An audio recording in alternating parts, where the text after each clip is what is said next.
Hello everyone, and welcome to Traditionally Inspired Meaningful Art. I'm Fatmata here, and today I'm super excited to share with you all of my me-made wardrobe pieces from 2020. I wanted to show you all of the separates that I made in 2020 as well.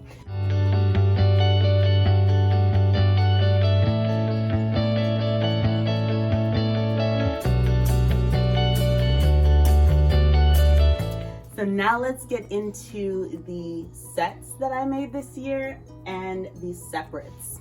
Let's start off with the set. So I fell in love with this fabric. Have you seen this fabric at Joann's? I loved it when I saw it this summer and felt it, because you already know my obsession with the double brushed poly. This is a double brushed poly. It has this gorgeous navy background, and look at the floral details. I love every single color in there. What I like about it most is that it allows me to pair it with a lot of different things. I could wear this with a white, navy, black, cream, brown, tan. I could wear it with so many different things. For the top, I had something that was going all the way up to my neckline, and I couldn't get with that. I was watching Kittenish Behavior, and I fell in love with a blouse that she was wearing. It's actually a part of a dress, and if I can recall the pattern that she drafted her dress from, I'll go ahead and put it up on the screen. But what I loved about it was the shape that it gives. Hopefully I'm popping up some images that you can see, so you can see what it actually looks like on. But it sort of has these little pulls right here that pulls the fabric back a little bit and does this beautiful sort of V-neck sweetheart sort of thing.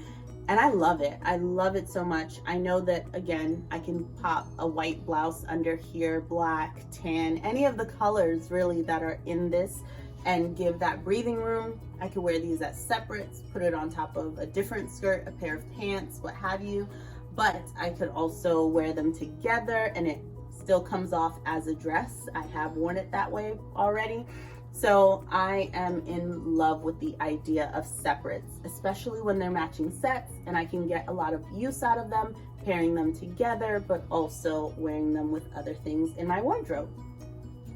Now the next set is legitimately one of my most favorite things that I've ever made, like as a collection together. I saw this amazing image, and this was my inspiration, and I went to G Street Fabric. I was rummaging in the clearance section. Lo and behold, I found the most perfect shade of tan. I believe this is a microfiber, like polyester sort of fabric, and it was the perfect color. I couldn't get over it. There were 4 yards, so I got all 4 yards, and I squeezed every last bit of that fabric out. This is one of those times where I really wish I could have made my daughter something, but at the end of the day I was like, listen, I don't think she'll mind. There was just not enough to go around. With those 4 yards of fabric, I knew I wanted to make 3 pieces, right? So I wanted to make the abaya, the sort of like overgarment, I wanted to make a top, and I wanted to make the pants. First thing I cut out was the abaya, and I had traced an abaya that I already have, which was quite oversized. I recognize now that based on how I would be wearing this, I could have slimmed it out just a tad bit so that I could have more fabric for the other things. I was just sort of cutting as I went and just hoping for the best, hoping that, okay, there'll be enough at the end of this where you can make everything that you want. I should have put a bit more thought into that. I used a see and sew pattern for the pants. I think I did view B. So it's a very simple, very simple pant. And I basically used this pattern this summer to be my starting point, sort of my draft for the perfect pant. Expanded the leg of that to get this beautiful culotte leg. And I love the way these pants turned out, the way that they turned out finally. This was another thing that I had to completely redo. I put side seam pockets in here, guys, and they are so nice.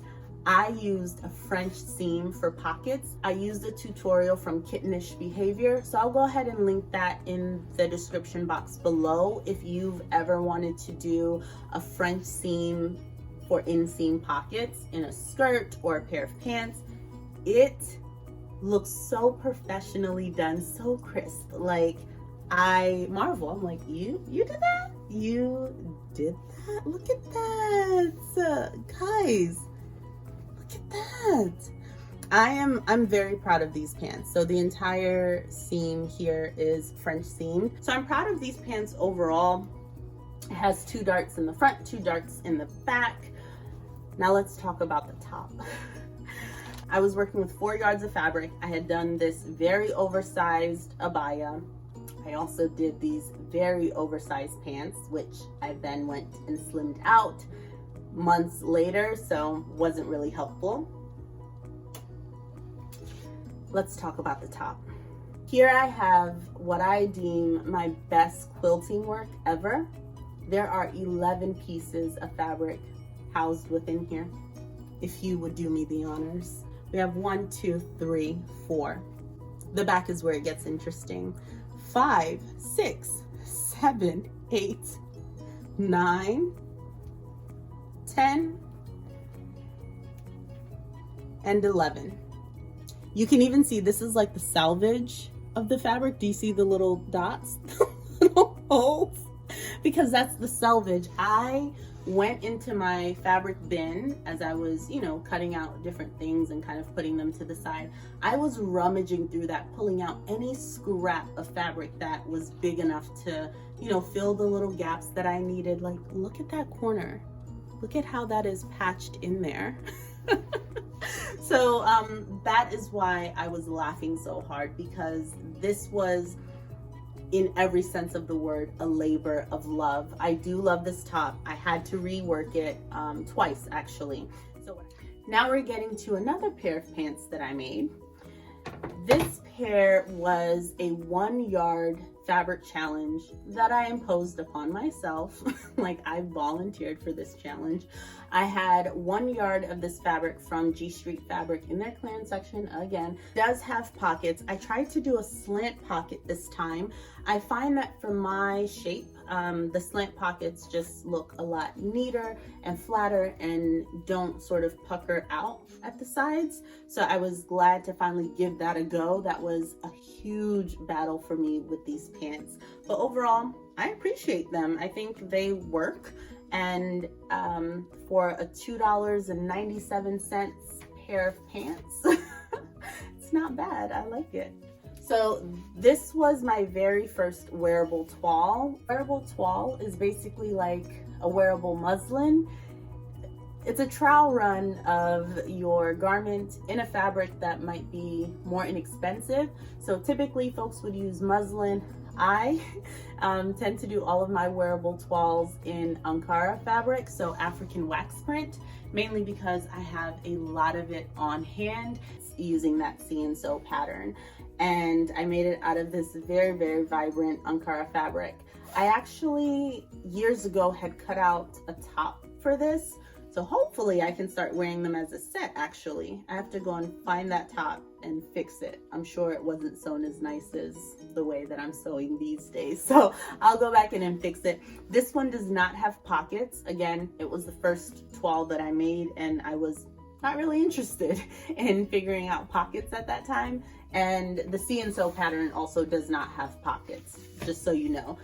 That's all me just adding pockets to the other pants.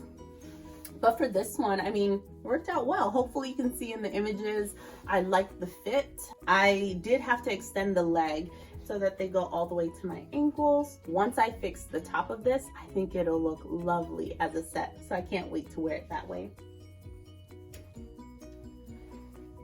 After I made that initial pant, I was on fire. Like, I could not wait to sort of perfect the pattern and make another pair.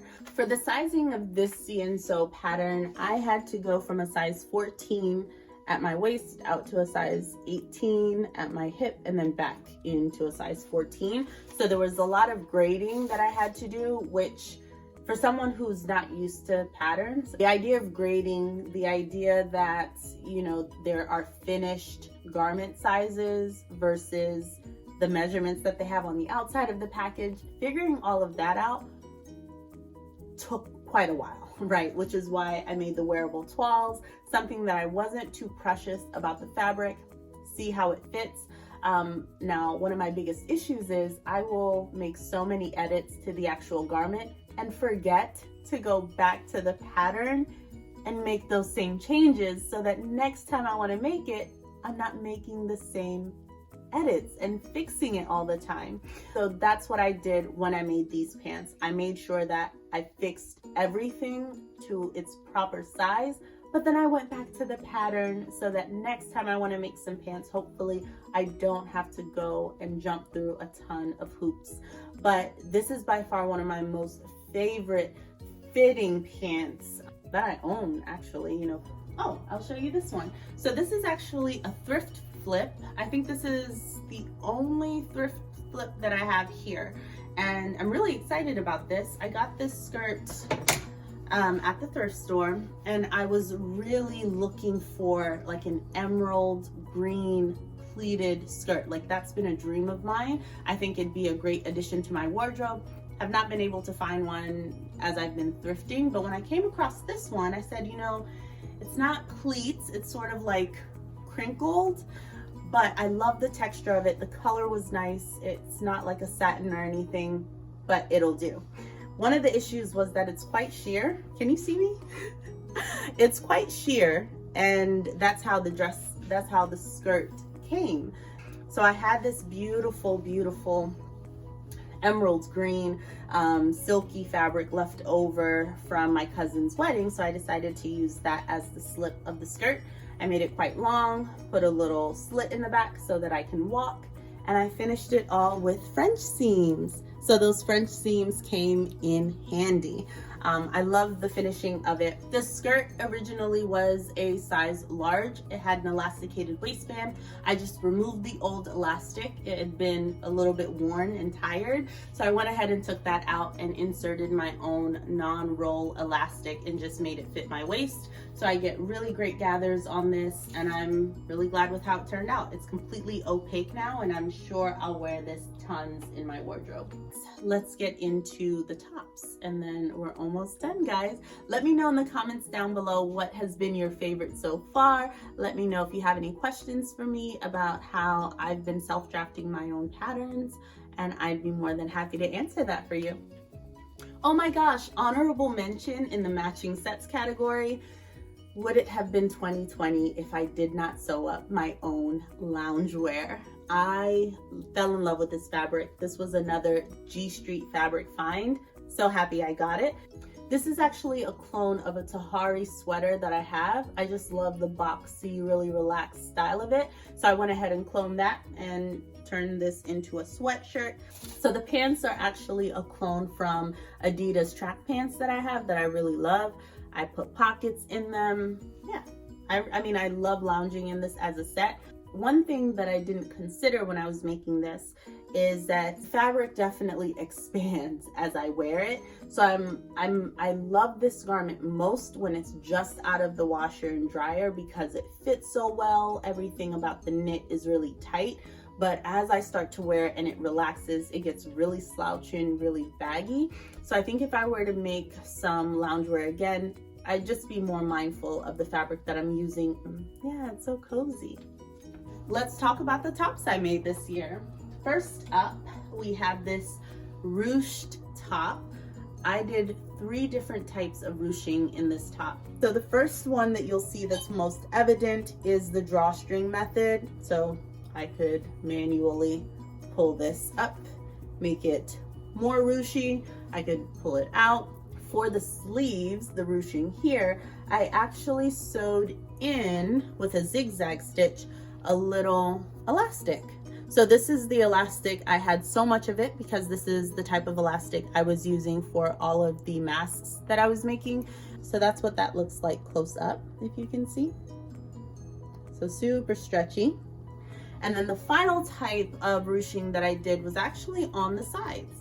So I actually encased I think it was a 1/4 inch or like a 1/8 inch elastic or a 1/4 inch elastic. And I just went ahead and encased it in the side seam here. Here we have that same chocolate brown color that I made one of my dresses out of that I showed you earlier. I wanted to clone one of my most favorite Gap t-shirts. So I went ahead and did that. The color just screams autumn and winter for me. So I felt like a mock neck would definitely be nice. I could see myself wearing this under a dress, wearing it by itself and under cardigans and things like that. So just really nice to have a staple item like this in my wardrobe that's me made. I also got a chance to use my twin needle for the first time. I was using a universal twin needle, so there are bits and parts of the bottom hem especially that have skipped stitches and things like that. But since then I've gone ahead and got a twin needle that's meant for jersey materials. So I'm hoping that I get better results the next time I try it. Next I have to show you this, okay? This is a Joanne fabric. I really enjoy this sweater. It's a crop sweater. I plan to wear it with like dresses, with high-waisted pants, under cardigans, things like that. I don't know why I was so drawn to this fabric. Do you see it? It's hairy, but the shade of blue that it's in was just so calming. I loved it, and I felt like I needed to have a bit of it. I call it my Sully seashell sweater. At one point in time, I felt like Sully in this. I was blue, okay? I was fuzzy wuzzy, okay? And it was around the time of Halloween, and I felt like it was inappropriate. I felt like I was being taunted by this sweater. But I stuck through it. I made it cropped because it originally had like a peplum bottom. It was just wrong. It was wrong. It was heavy. It was too much. It was just silly mistake after silly mistake with this sweater. But eventually I feel like the whole seashell thing, it came together. I cut this out doing like a 1/4 circle and then laid it out, sewed it into the bottom so it was very wide. I found the center, kept cutting the fabric down into its center so that I could just tack it into place. And that's what's holding this little seashell detail. I think one thing that I will still do, that I might have to do, I did not consider this in my get it done before 2021, or I absolutely would have just done it then.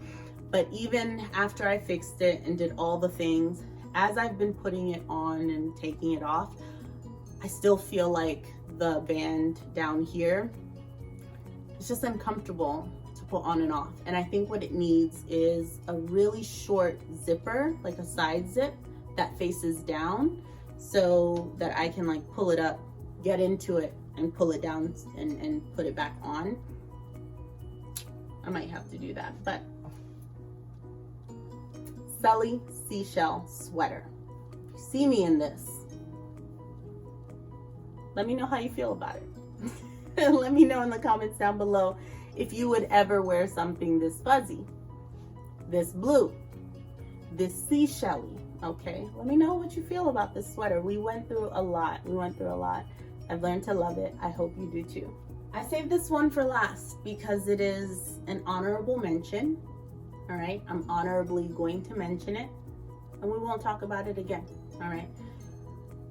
There actually isn't anything wrong with this blouse. It's just not a blouse for me. This fabric actually would have never made it into my house if it weren't for this fabric. This right here is a Nicole Miller fabric from Joann's that I got. I mean, it has to have been over 4 years ago, but I love this fabric. You might disagree, and that's okay, but I love this fabric.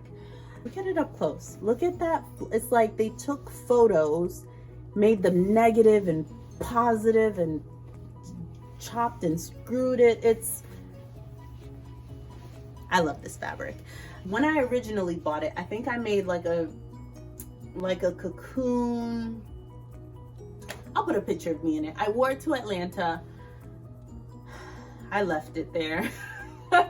So all I had left at home was this 1 yard of fabric. So I went on a hunt. I found, I think, 3 different fabrics. One of them was a rayon challis. This is not, right? Like, this is a very light, in Joann's it's called one of their silky prints. So it's very light, and the rayon challis was too heavy for it. Then I found another silky print, right? And it was just too dark for it.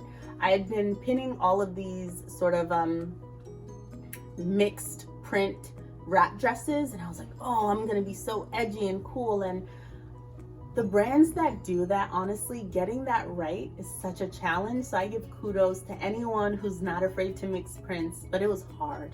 It was hard, man, to try to find something that goes with, doesn't distract you from this. Like, I didn't want the fabrics and the prints to be fighting, you know? So anyways, I was in Joann's and I came across this.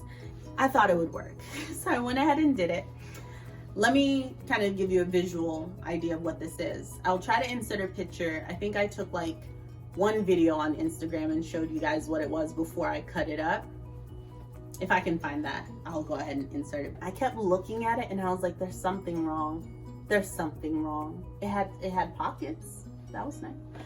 But it was so wrong. My best friend saw it and she was like, yeah, no. She gave me the confirmation I needed. And she just said, you know, this fabric probably would be better off just being a top. In all sincerity, this needs to be a top. Like, this needs to be a shirt because of all the colors it has in it. This is absolutely in my goals to sew up this year. I can't wait to see this in a garment that I can actually wear and be proud of and mix and match with some of my other me-made items. But back to the shirt.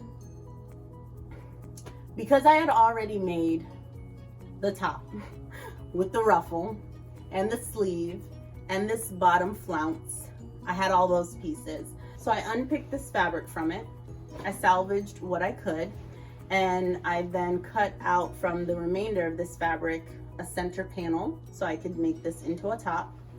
And I went ahead and kept the lining. So I just cut the lining of the dress shorter and added the peplum to the bottom. So I've worn it as a shirt. I honestly just, I don't know, the color, like, it's not inspiring to me.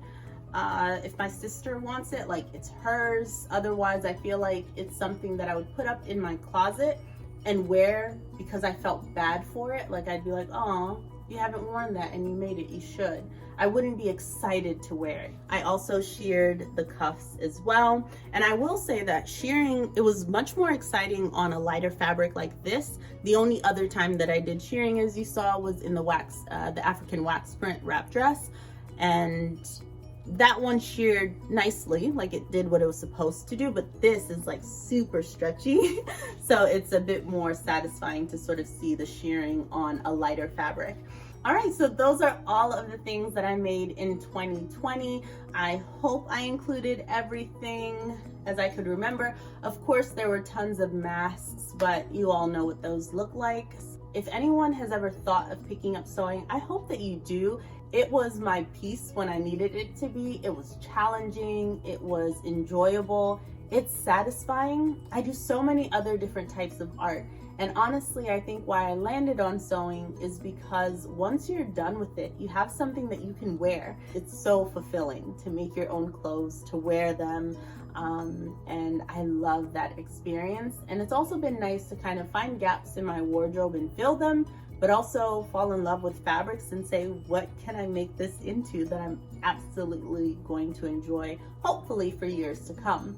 And for me, this is a skill set that I'm getting back into. And to be genuinely honest with you guys, I feel like for the first time I'm sewing for quality and not simply to get something done because there's a wedding at the end of the week, or, you know, I have to wear it for a certain event. Many of us didn't really have many places to go all of last year, and I was definitely in that boat. So I wasn't necessarily in a rush to sew a lot of these clothes because I had an event. I was sewing for the joy of sewing, challenging myself to learn a new skill, to really brush up on old things that I had learned in the past but never really took seriously. And I finally got to break out my serger, which was gifted to me by my cousin. So I mean, all in all, it was just such a satisfying experience, and I hope you enjoyed all the things that I made. I'm hoping to continue sharing things about my sewing journey here on this channel, so I hope that you would subscribe so that you can learn more about what I'm sewing in the future, and I cannot wait to interact with you all in the comments down below. Until next time, bye. I didn't realize, okay, let me start over. Wow, this is tiring. Okay. All right. Let me pause that so they're not that.